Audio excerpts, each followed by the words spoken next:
Welcome to Bothering the Band. My name is Ryan Marcel Bynek. With me, as always, is Abby Levy, producer of this shindig. Oh my goodness, Abby, aren't you excited? Are you nervous? How are you feeling? A little bit of both, actually. Oh goodness, everyone listening, we have a gentleman named Don Pyle on the pod today, and he was in a band called Shadowy Men on a Shadowy Planet, aka the band that did the theme song to Kids in the Hall. Isn't that crazy? Oh my god, I'm so excited because Kids in the Hall is back on Amazon, and it just became a funny gag to impress you, Abby, to get this guy on. And we did it. We were pop culture casualties, and we're just doing our thing. Ladies and gentlemen, Don Pyle.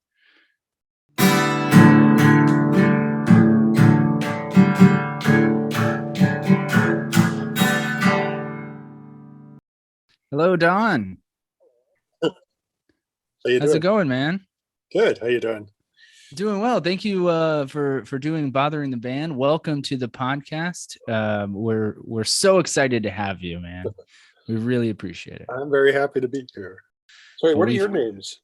So I'm Ryan, and this is Abby. She's the producer of this thing. Welcome. Yeah. We're so happy to have you. This came because Kids in the Hall came back, and our whole goal with the podcast is just to get the people we like on. We're very discerning, so yeah, and we're also very appreciative. Oh well, thank you. Oh man, so yeah, the first question I was going to ask is, how are you and where are you? I am in my studio right now, which is in my home, and just been working all day here, and I'm doing. God, how am I doing? That's a really complicated question these days. You know, it's a hard question to answer because it's like it really varies from minute to minute. You know, it's been some pretty heavy times and some really good times. So you know, it really changes from minute to minute.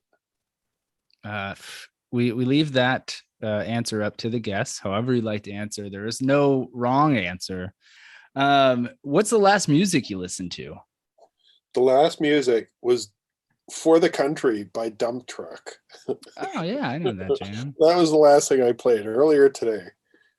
I've been cleaning out records, filing stuff away, and I came across a bunch of CD long boxes that I had saved. And I saw this Dump Truck one, and I thought, I don't even remember this record. I got to listen to it. So I'm gonna skip ahead just because I'm curious. Abby and I are both children of the 90s, punk rock fans, comedy geeks. Can you just tell us a little bit about, you always hear about New York and LA punk rock scenes, but in doing research and just in our own life, tell us about the Toronto punk rock scene of the 80s and 90s. Of the 80s and 90s? I think the 80s and 90s was kind of like a weird period in punk rock. Like, you know, I'm like sort of like a first generation person, you know, I kind of like was a, you know, teenager right as it was beginning. So for me, the kind of like the 70s stuff was what hit me the most. And I think kind of like into the 80s and 90s stuff that I would probably be most into would be like described more as like post-punk rather than kind of like this, then, you know, what people kind of like generally describe as punk. So, I mean, Toronto has always had a really great punk scene, and it's pretty incredible for me to see throughout the 80s and 90s. I mean, yeah, there's just, can't even say 80s and 90s, just continuously. There are tons of bands here. There's a lot of support for it. You know, to the point where we have like actual like punk record stores. Like, you know, there's just like a new shop just opened here in Missions, like that is exclusively a punk record store, like contemporary punk stuff. So it's still like going strong here. It's like everything, you know, it goes in waves, and I don't know, 80s and 90s. I think kind of more 90s stuff was kind of like the period when I was probably least interested in punk. Um, and I think for me, that's mostly because what were like some of the original things that attracted me to it sort of like really receded, which would be inclusivity and kind of like community and new ideas. I think kind of like things became like really kind of conformist for a long time. And I don't know, I think at some point in the 2000s, I think punk started to really sort of expand again and become like really kind of like interesting and have a lot of weirdness.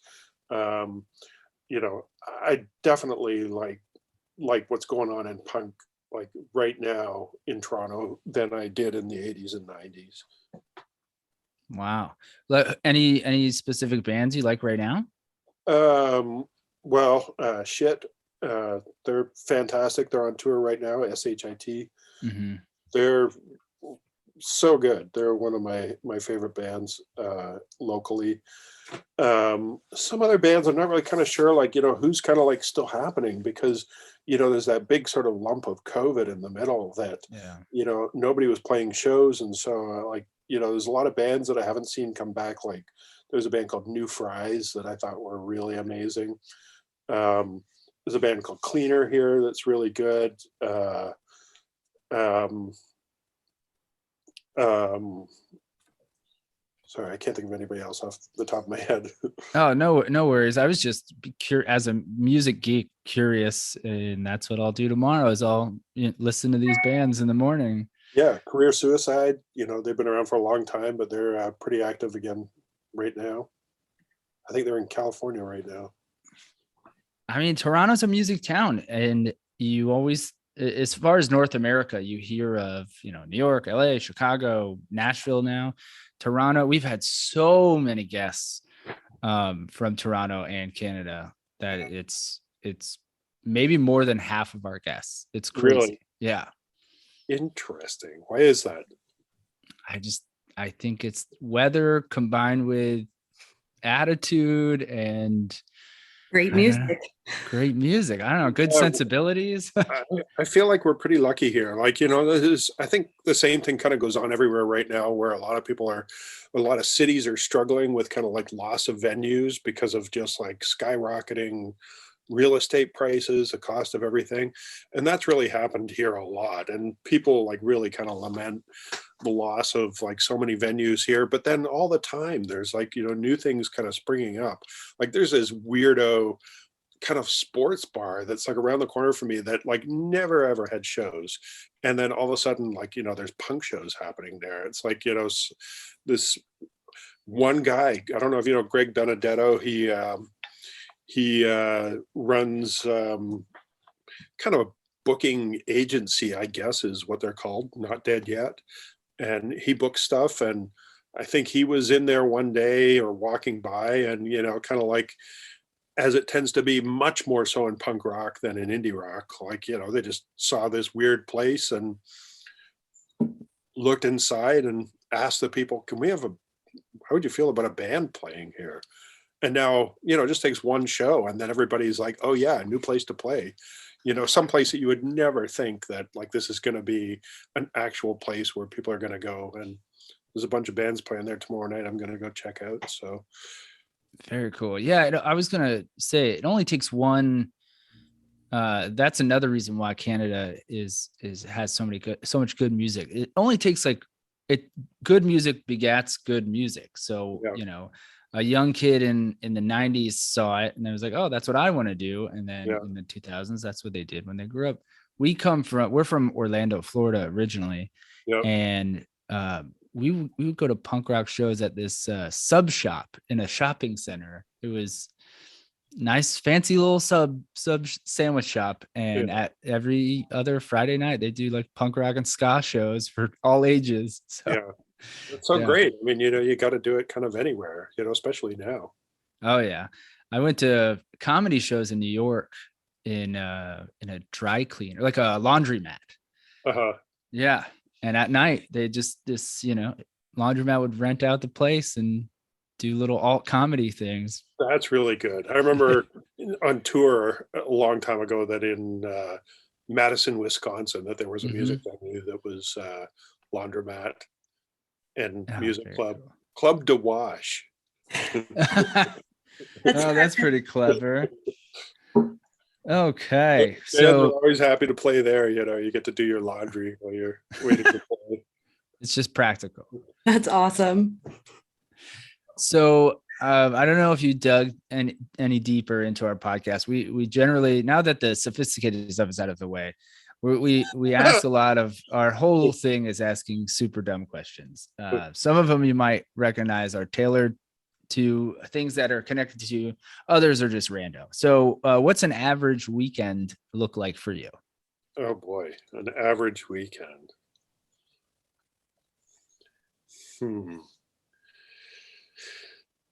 I don't know, because if I think about average weekend, it's like not a memorable one. So I'm not remembering. There it is. It's like I don't remember. There you go. That may be a good thing, Are you a sports fan at all? Blue Jays, Raptors, anything like that? No. I've been to maybe 2 baseball games. Never been to a basketball game. I went to a football game once.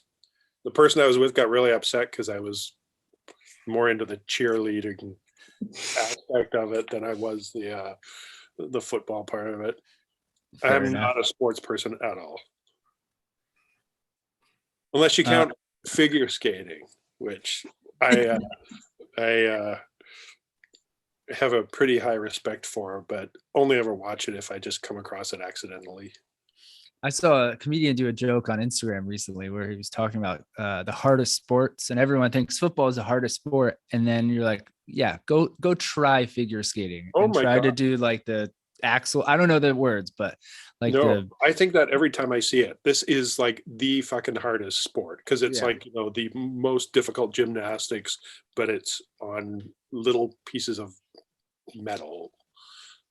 Insane. It looks really hard. I think it's very underrated by sportos as to how hard it is.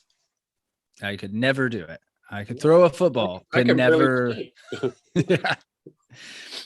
What's the situation with your laptop power cord? Do you tie it up nicely, or do you leave it all loosey goosey? I leave it all loosey goosey, and where it is right now, my foot is constantly unplugging it. Oh yeah. Or I reach for my cat who inevitably runs away and then I pull it out. Mine's all frayed because it connects and then I run over it with the wheels. Yeah. I always inevitably run over it. Love doing that. What's your favorite country song? Favorite of what? Country song. My favorite country song. Or artist. Well, let me see. Artist, that's a tough one. I couldn't really say like a song. I mean, artist, it would probably have to be like Hank Williams. There's just like so many great songs. Like, my deepest love of country is kind of like more the sort of like 40s, 50s, 60s sort of period. A bit into the 70s, but definitely kind of mostly ends there. So I don't know. Hank Williams, I'm So Lonesome I Could Cry. Love it. I'd have to go with Long Gone Lonesome Blues, but I'll meet you right there. Another great one. It's like every time I play like one of his compilations, I'm always struck by how many amazing songs he wrote. So many. He had a biopic come out like maybe, I don't know, it could be 10 years, it could be 5 years, who knows, but it was with the guy who plays Loki in all the Marvel movies. Oh yeah. Yeah, and it didn't do well, surprisingly. I mean, did you see it? I didn't. I mean, I know his story. It didn't do well. You're going to see it. I mean, most of those things are terrible. That Johnny Cash one was just awful. I Walked the Line. I mean, a lot of people loved it, but I thought it was pretty terrible. I think they're all a little overrated. Coal Miner's Daughter, I thought that one was great. That's a really good one. But most of those biopics, particularly the contemporary ones, are so like formulaic. It's like pretty rare that there's something really good. And I didn't see the Elton John one, which is like half musical. That one's probably pretty cool. Yeah. Not quite a country artist, but Yeah, I went a different way. Okay, so when you're eating pizza, do you eat the crust or you throw the crust away? I eat the crust first, What? so that it's not only is it at its softest and sort of peak, but the last thing you're tasting is the actual pizza, not just a bunch of bread. Every time you eat the crust first. Pretty much, yeah. Wow, that's awesome. I'm gonna do that next time I eat pizza. Let's remember to do that, Abigail. I think that's kind of like most of my eating is kind of like eating everything on the plate from worst to best, so that I'm eating the best last. Pretty smart. Let's get these vegetables out of the way. When's the last time you went on like a photo session? Like, you mean to shoot somebody, or Yeah, or let me took the camera out with that specific. Well, the last photo session I had was with my friends Dallas and Amanda's cats. Okay. For a Sadie's video, which has just been finished editing. So their cats are featured in the video, and I got to shoot them for it. Wow, the world is so weird. Literally, our guest last night mentioned the Sadies. So that is very wild, very obscure band to have 2 episodes in a row reference. Didn't that fella pass away? Yeah, he was in Shadowy Men. He was a bass player. Oh my goodness. Everything's clicking right now. Oh my God. Okay. I didn't even put that together. Wow. Yeah. Since we started playing again in the last 10 years, Dallas was in the band, and it's blowing my mind. One of my best friends. And so when I said, like, at the beginning, like, you say, like, how are you? That's really part of the up and down, because it's only been a couple of months since Dallas died, and it's like, very, very present. Like, even when you asked me to do this, a lot of fun questions. Like, when you asked me, I was like, oh man, I'm not in a fun mood right now. It's a kind of a heavy time, but it's actually part of what's like contributing to me having a really good time right now, because, I quit my job, and kind of like, you get those fucking kicks that just make you appreciate living more. Yeah. Man, that's wild. We're in the Matrix. It's very weird. We had a band called Phonocomb together after Shadowy Men. So we've worked together a lot. I've worked on at least half of the Sadie's albums, either recording them or mixing them. So I've worked on a lot of their records. Did you work on the one with King Khan? No, I didn't do that one. Okay. He was one of our first guests when this was just a little written article series. But music is a small world, especially in Canada. Yeah. Everyone knows everybody here knows each other. It's totally true. Where's the weirdest place you've ever seen Trouble in the Camera Club? The weirdest place. Is it weird that it would be in a used bookstore? Yeah.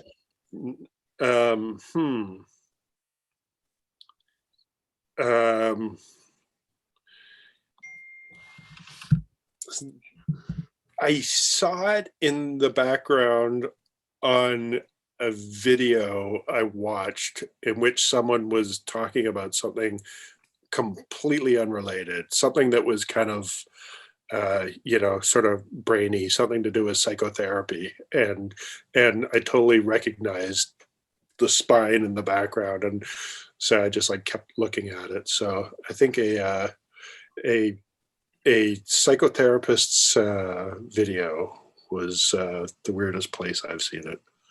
Is that weird? I don't know. I don't even know if that's weird. That's weird. Pretty cool. Weird, cool, weird. Definitely. How many monitors do you have in that room? In this room, 3. Okay. One I'm talking to you on, and then my work nice thing right behind you here. Have you ever flown in a helicopter? Yes, and I hated it. It's scary. Yeah. Anything small like that, anything small I've flown in is terrifying. Never ever done like what's it called? Parasailing? No, never. Abby, have you ever been parasailing? Yes. Yeah. What about like bungee jumping? Don, you ever been No, bungee jumping no, or skydiving or anything like no. that? Those things that invite death, Yeah, I like avoiding those ones. I'm good. I'll pass. I was gonna ask, so has your life gotten busier since the reboot of Kids in the Hall? Have you gotten weird requests like this shit? Well, a little bit. I think it's weird because, like, we have the first series to sort of like compare it to, which was very, kind of like in the days of like a show being released one at a time and taking like 5 years to kind of like, build to its sort of apex. Like once it did that, it kind of like just sort of grew and grew and grew over the years. But with this new thing, the new series, it comes out and for like 3 days, everyone's fucking manic about it. All social media is talking about it. People are writing to me, lots of people I haven't seen for years. Oh my God, I saw you on TV, um, kind of just coming out of the woodwork. And then it's over. It's like, it's kind of the nature of, streaming now. Things happen, they come and they're gone so fast.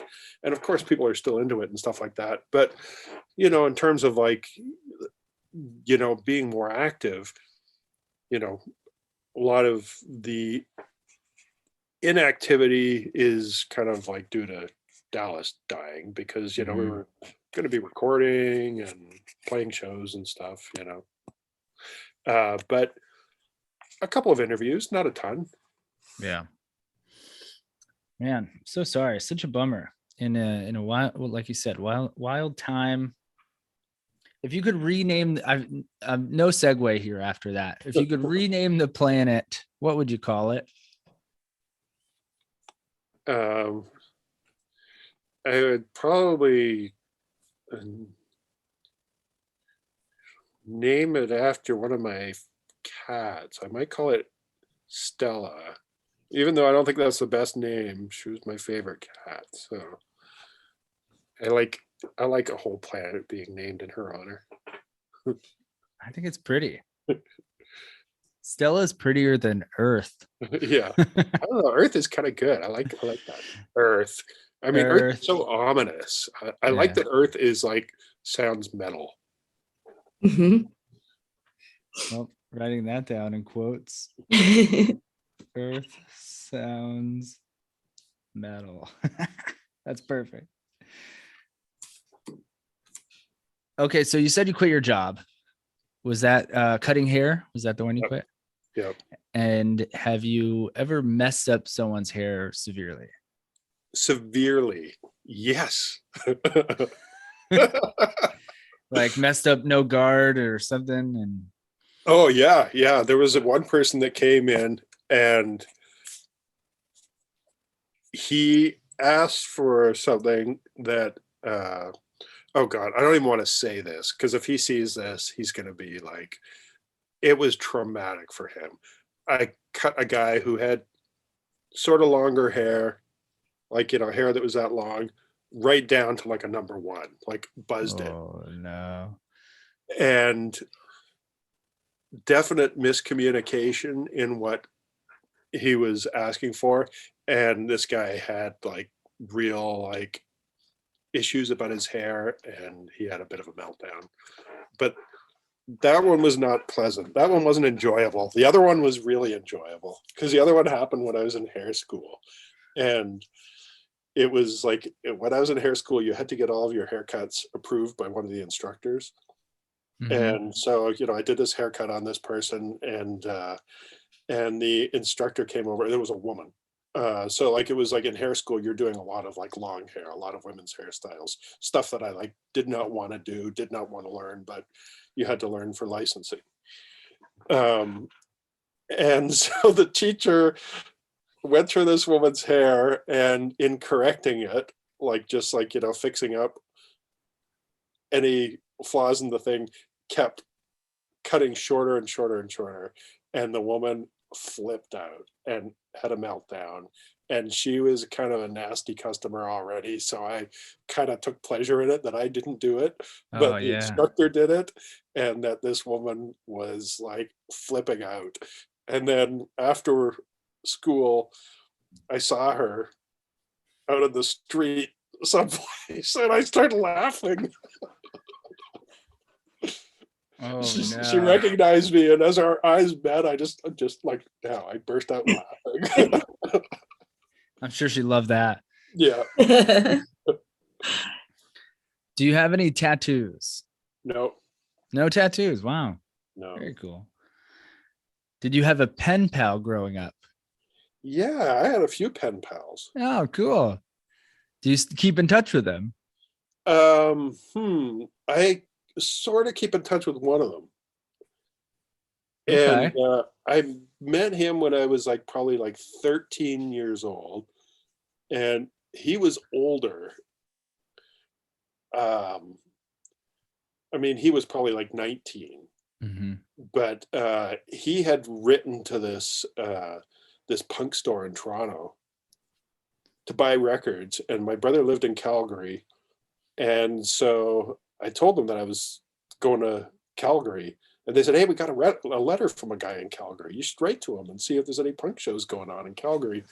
So I did, and uh, I met up with him when I went out there, and met his brother and his brother's band, and two of the other guys in his brother's band ended up being the guys who I was in Shadowy Men with forever. Wow. Yeah, so pen pal from age 13 resulted in me, playing with these two guys for years and years and years. Oh my goodness. Do you ever get recognized on the street? Anyone ever come up to you? I mean, what an embarrassing question to ask. You never know. Yeah, once in a while, but it's kind of like, we're that sort of like level of knownness where people are like, oh, you know. We asked this one band, the lead singer, it's a band called Bad Bad Hats. They're from Minnesota, and we asked that question to her, and she was like, actually the only time it's ever happened was on a subway in New York, and she was with her like parents, so it was like so validating for her and her family. So you never know. Do you believe in go ahead? It used to happen a lot more kind of like in the original incarnation of Shadowy Men, when we were kind of like, I don't know, we played a lot more then. And also when you're on TV, people act weird, when people see you on TV, people are weird with you sometimes. Are you going to play any shows anytime soon? Well, there's no kind of like band, so I don't know. Like, we don't know what we're going to do. Looks like you're gonna have to do like I don't spoken know, word 'cause, poetry. Dallas was in every band that I'm in, so Oh, who knows what the future is? It's all kind of in transition right now. yeah. Do you believe in luck? In what? In luck. In luck. Well, yes. I mean, yeah. I mean, how can you not? Things happen by accident all the time. That's like asking, do you believe in accidents? Well said. I'm sorry.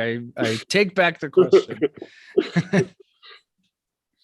Are we in the Matrix? That's the question. I don't think so. No.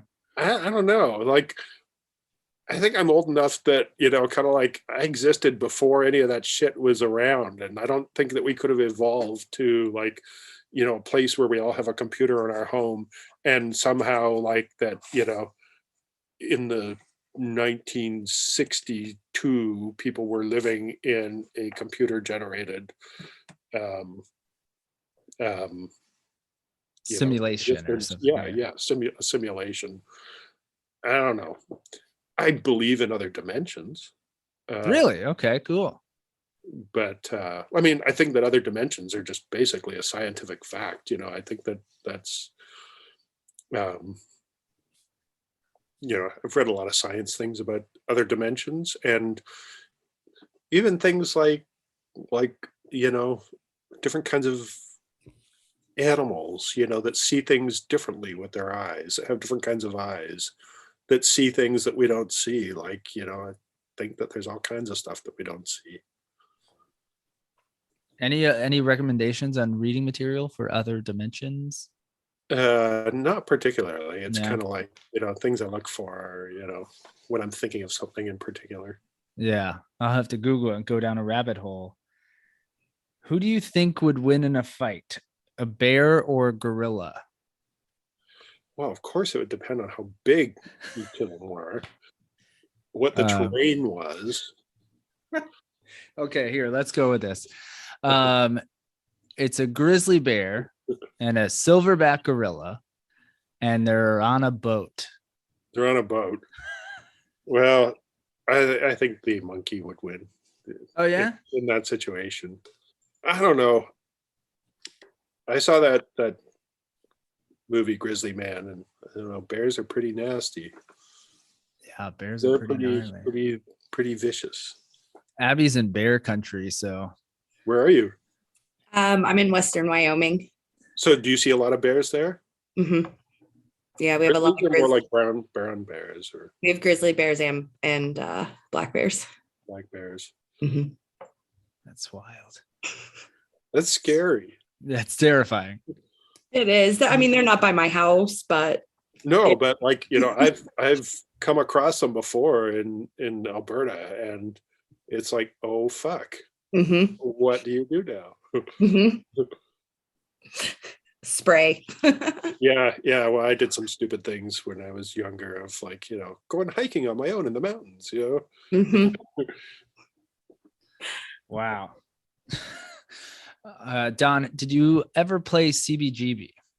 Yeah, we played there once. Once. What year was it? Do you know? Off the top Oh God, it was kind of later for us. So I think it was probably maybe 93. Okay. Did you go to? Yeah. Did you have to use the bathroom there at all? Yes, I did. As a matter of fact. And it's just like the pictures. Yep, I've been there. I've seen the bathroom. I've only gone to one show there, but. But have you been to the CBGB's restaurant at the airport? No, I haven't. Or the one, weren't they supposed to open a Vegas themed one? Oh, they probably have. I mean, really at this point, it's a brand name. Yeah, it's unfortunate. I'm gonna take Abby there in 2 weeks to see the outside. It's just a store now. Which John Varvatos store, the guy who produced the punk documentary. Yeah. You mean the series one? Yeah. Yeah, it's a good one with Iggy Pop. It was as far as somebody having taking ownership of what used to be CBGBs. I appreciate that it's at least someone who knows what it is and wanted it for that, because it was going to happen regardless. So yeah, I'd rather it be a guy who was interested enough to be the producer of a punk documentary series than it being a Chipotle or Chick-fil-A or something. Thank God it's not a Chick-fil-A. Have you ever been surfing? No, never been surfing. No. Wow. That's my favorite question. This next one's real dumb. Would you rather be called Ron? Would you rather change your name to Ron or Juan? Juan, definitely. That is the correct answer. Of course. Do you follow us back on Instagram? Follow you back? Does that mean that you're following me? Oh, of course. Bothering the band, everyone. This is our moment. We do this in every episode where it's just our shoehorning that you have an Instagram. That everyone follow us and follow Don too. Okay, what kind of shoes are you wearing right now? I'm wearing some Kariyama shoes that I bought on the internet. Oh yeah, I know during those. during lockdown, which are kind of my slippers. They're sort of my slippers. They're my wear around the house shoes. And They then go on and off easily. I was gonna say, do you keep your shoelace? Do you tie your shoes every time you put them on, or do you have them rigged so you can just slip them on? These ones are slip-ons. Okay. And then do you put your socks and shoes on sock, shoe, or sock, shoe? Sock, shoe, shoe. We did it. And do you know who Bridget Fonda is? Do I know who Bridget Fonda is? Yeah. Well, she's the most famous of the Fonda family. Is she? I think you're thinking of not at all. She's the least famous one. Yeah. Okay, but I was gonna say, but yes, I mean I don't know her personally, but I do know who she is. it's just Well, a I'm not funny sure. gag. Is she the daughter of Peter, or is there other Fondas in there that she's related to? I don't know. Abby, can you look that up? Is she the daughter of Peter Fonda? She has to be, right? Daughter of Peter and Niece niece of of Jane. Yeah, Right? I think so. As you can see, Bother the Band, we ask the really hard-hitting questions. We're like the music version of what's his name? Who's the white hair? God, I'm blanking right now. So memorable. Oh goodness. Okay, if you could bother any musician, live or dead, who would it be? Like bother as in kind of like, oh, sorry, I'm asking for definitions. No, that's I totally should just fine. be going with bother. So in the same vein as us, and then the follow-up question is asking them, what stupid question would you ask this person? Oh God. Almost anybody who I would like really want to talk to, I would probably not want to. Like a never meet your heroes type of thing? Or? Yeah, like my first kind of like real musical obsession was like David Bowie. And if I saw him on the street when he was alive, of course, I wouldn't have approached him. And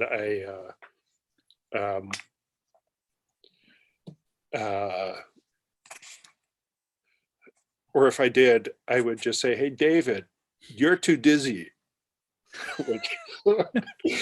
which is the name of the only song that he's ever yanked off of an album and pretended that it never existed. So I don't know if that's a question. That's not a question. That would be a bother more than a question. That would be bothering David Bowie. Hey, David, are you too dizzy? Then it's a perfect answer. So way to go. You nailed it. I one time, and this is similar, not even close actually. I was at the movie theater in New York City, a movie theater, and I saw Lou Reed. Oh yeah.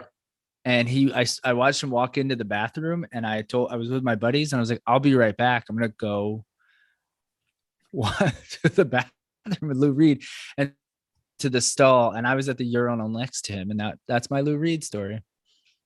And did you look? I untied his shoe. No, I'm just kidding. I would have looked. I thought if he went to the stall, or the urinal, I would have took a peek. I saw Lou Reed in New York once too, and like you probably were, I was struck by how short he is. Yeah, and that he walks like a marionette. Yes. On like the Thunderbirds, like super marionation. What movie were you seeing? What movie? What? You said you saw him at a movie theater too? No, I saw him in New York. Oh, in New York. Okay, for some reason. So the crazy postscript to that is we were both seeing Avatar. That's very funny. That's so dumb. Everybody saw it. Why wouldn't Lou Reed see it? It's just, you don't picture your punk rock heroes when you're like 13 and you're angry and you're like, I'm gonna go see this blue alien film with. And that being said, we're kids. We're all kids at heart. So Abby and I have this memory of coming home from, school. We've known each other since middle school, and we would come home from middle school. I'm separate journeys, and watch on Comedy Central. They would play Kids in the Hall all the time. So this is a weird, matrix, luck, accidents, whatever it is. This is blowing our mind, and we can't thank you enough for doing this. Did you see that Kids in the Hall documentary that's on now? No, it's in the queue. Yeah. And we can't. We're gonna watch it together. I just watched it a couple of days ago, and they talk about how Comedy Central kind of like was pretty much responsible for them kind of like being sort of delivered to a whole sort of other generation, and kind of like kept their thing kind of like alive. Yeah. Mm-hmm. So I'm curious, you're not in it in the documentary? In the documentary? Yeah. Oh, okay. There he goes. Let's brag it up. You're too humble. I was going to ask something else. I just bought on Amazon the book, One Dumb Guy is what it's called. Yeah, the Paul Myers book. Yeah, the Paul Myers book. So that's Paul Myers, coming. who I know, and went to see a concert once where I had like kind of, really good seats near the front. And as I'm making my way down to my aisle, I see that I'm going to be seated next to Paul Myers. And I'm like, hey, Paul, how you doing? It's like, oh, sorry, I'm Mike. Wow. That's pretty wild. I accidentally mistook Mike Myers for his brother Paul, which I don't know if that's ever happened to Mike Myers before, but it was a very genuine mistake. I hadn't seen Paul in a while, and they look enough alike that I thought Mike Myers was Paul Myers. That's another thing is that especially 90s stuff, the comedy and the music overlapped so much, and that's very cool. Yeah. I mean, in Toronto it did. Yeah. And, I think kind of like in some ways we were sort of part of that. Like the Kids in the Hall playing like the Rivoli, you'll see in the documentary, they're interviewed at the Rivoli, and they played there a lot, and they started playing there because that was where we played. And, so that, Bruce was coming to our shows and seeing us there and knew the people there. And so they were like, they'd been doing shows in like little theaters and that, and thought, we should do this just like a band. We should do this like Shadowy Men, so it's kind of like Well, that's the end of the sentence. Don, that's the end of our show too, and we can't thank you enough. However, is there anything you want to promote or tell people to go check out? Come on. I knew he was going to scoff at that. Check out your fridge. There's something in there that needs attention. Oh, that's funny. What's something in your fridge that's always there that you always like replace and you got to have it? Mayonnaise.